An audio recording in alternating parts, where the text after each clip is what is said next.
आगे बढ़ते हुए हम एक और क्वेश्चन लेंगे जो कि हमारे नोट्स सीरीज का 21वां क्वेश्चन है। तो इसको ध्यान से समझो पहले तो।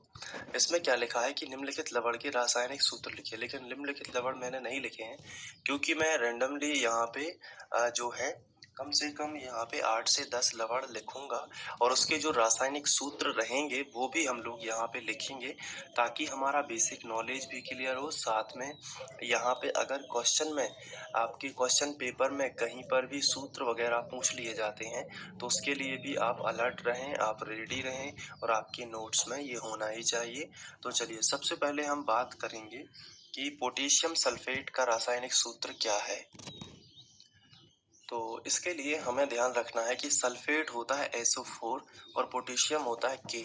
तो KSO4 यदि हम लिखेंगे तो गलत हो जाएगा। ऐसा इसलिए होगा कि SO4 पर डबल माइनस होते हैं और पोटेशियम पर तो केवल एक ही प्लस है। तो इसको क्या कर दो, 2 कर दो, तो 2 प्लस और 2 माइनस। इसके बाद हम बात करेंगे सोडियम सल्फेट। तो सोडियम सल्फेट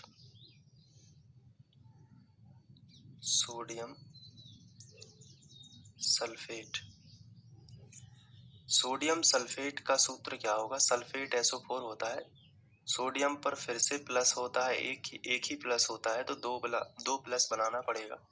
2 सोडियम 2 प्लस, क्योंकि SO4 पर 2 माइनस होते हैं तो Na2SO4 सोडियम सल्फेट ऐसा लिखे जाएगा। इसके बाद आपसे अगर सूत्र पूछा जाएगा तो जैसे कैल्शियम सल्फेट का भी पूछा जा सकता है, कैल्शियम सल्फेट। तो कैल्शियम सल्फेट का जो फॉर्मूला है वो क्या होगा। कैल्शियम पर +2 होते हैं तो SO4, इसमें 2 लगाने की जरूरत नहीं है क्योंकि कैल्शियम खुद 2 प्लस लेके चलता है। इसके बाद आता है मैग्नीशियम सल्फेट। तो मैग्नीशियम सल्फेट जो है उसको हम यहाँ पे लिखेंगे मैग्नीशियम सल्फेट। मैग्नीशियम सल्फेट का जो फॉर्मूला होता है वो होता है, मैग्नीशियम पर पहले से ही +2 है तो ये -2 SO4 उसके साथ में लिखेगा।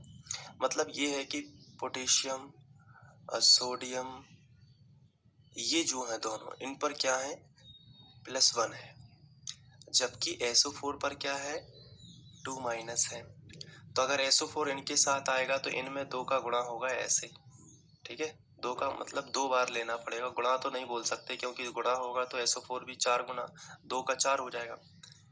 और मैग्नीशियम और कैल्शियम जैसे जो एलिमेंट हैं इनका होता है +2, इन पर आवेश जो होता है वो होता है +2 क्योंकि ये 2 इलेक्ट्रॉन त्याग सकते हैं। आगे जाके पढ़ोगे। तो कैल्शियम सल्फेट हो गया, मैग्नीशियम सल्फेट हो गया। इसके बाद हम बात करेंगे कॉपर सल्फेट की। तो यहाँ पे हमने लिख लिया कॉपर सल्फेट, और कॉपर सल्फेट कॉपर भी प्लस होता है तो Cu होता है, इसका Cu लिखा है ये SO4। तो कॉपर सल्फेट होने के बाद सोडियम क्लोराइड का नमक का सूत्र तो सभी जानते हैं, तो ये भी क्या है, एक लवण है। तो सोडियम जो है क्लोराइड, इसका सूत्र NaCl। इसके बाद सोडियम नाइट्रेट, इसका सूत्र क्या होता है, इसका सूत्र NaNO3। ऐसा इसलिए है क्योंकि NO3 पर एक ही माइनस होता है। अब आता है सोडियम कार्बोनेट। सोडियम कार्बोनेट, तो सोडियम कार्बोनेट का सूत्र होगा Na2CO3, क्योंकि CO3 पर माइनस होता है, यहाँ पे लिख लो, ये बेसिक चीज है। CO3 पर डबल माइनस होगा और सोडियम पर क्या होता है, एक प्लस होता है तो इसे 2 चाहिए, जब जाके 2 माइनस से रिएक्ट करेगा तो सोडियम बना दिए 2। इसके बाद अमोनियम क्लोराइड भी एक लवण है जिसका सूत्र हम देखेंगे। Ammonium chloride NH4Cl, NH4 ammonium, Cl लगा है तो क्लोराइड, दोनों प्लस होता है, एक माइनस तो प्लस माइनस से कनेक्ट हो गया तो 2 का गुणा नहीं करना पड़ा। अमोनियम क्लोराइड ऐसे ही लिखा जाता है। तो यहाँ पे मैंने जितने भी आपको लवण बताए हुए हैं इनका स्क्रीनशॉट लेकर इन्हें लिख लो, या फिर मैं नोट्स का दिखा देता हूँ। तो ये लिख लो, कहीं ना कहीं काम में आएंगे आपके। और सूत्र वगैरह का भी पूछ लिया जाता है, और बेसिक तो हम लोगों का है ही। तो ये सब चीज़ें हम लोग पहले भी देख चुके हैं, प्लस माइनस जब रासायनिक समीकरण को संतुलित करना होता है तो वहाँ पे देख चुके हैं। फिर भी इन चीज़ों को अच्छे से समझ लिया करो कि क्या होता है, और नोट्स में लिख लिया करो, ठीक है। तो इसके बाद हम लोग पढ़ेंगे क्लोर क्षार अभिक्रिया। अभी तो देखो नोट्स में कितनी सारी चीज़ें रह गई हैं, मैं आपको एक बार दिखा देता हूँ। देखो यहाँ पे, ये देखो अभी ये पढ़ना है क्लोर क्षार प्रक्रिया। इसके बाद व्यंजक चूर्ण बनाने की विधि, बेकिंग सोडा बनाने की विधि, ये पढ़ना है।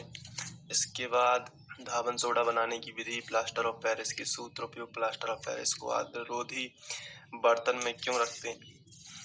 इसके बाद सीओ का प्रचलित नाम क्या है। मतलब अभी यहाँ पे जाके खत्म होगा, फिर एनसीईआरटी के क्वेश्चन करेंगे एक ही वीडियो लेक्चर में, क्योंकि ज़्यादा नहीं है। यहाँ देखो ये क्वेश्चन कुछ है, तो तब जाके अध्याय 2 कंप्लीट होगा, जिसमें एक भी क्वेश्चन बाहर से नहीं आएगा, और जितने भी होंगे तो वो आप सारे के सारे कर पाओगे। तो नोट्स प्रॉपर बने रखे हुए हैं, टेंशन की बात नहीं है, बस उनको समझते चलो, और काफ़ी ज़्यादा फ़ायदा होने वाला है। कम समय में ज़्यादा पढ़ लोगे और टाइम वेस्ट नहीं होगा, क्योंकि वैसे भी स्कूल में बहुत ज़्यादा टाइम वेस्ट हो जाता है। और उसके बाद फिर स्कूल 5 घंटे का होता है। हालांकि टाइम वेस्ट तो नहीं कह सकते, क्योंकि स्कूल में भी कई स्कूलों में पढ़ाई होती है, और इसके साथ साथ फिर आप घर आते हो तो थोड़ा बहुत एक आध घंटे का मनोरंजन भी जरूरी है, ताकि माइंड फ्रेश रहे। उसके बाद फिर हम कुछ पढ़ने को बैठते हैं, तो रात में तो मेहनत तो करनी होगी, आपको भी मेहनत करनी होगी, मुझे भी मेहनत करनी होगी, जब जाके आपके अच्छे अंक आएंगे। तो लगे रहिए कंटिन्यू, कोई टेंशन की बात नहीं है, जो भी होगा अच्छा ही होगा। Thank you.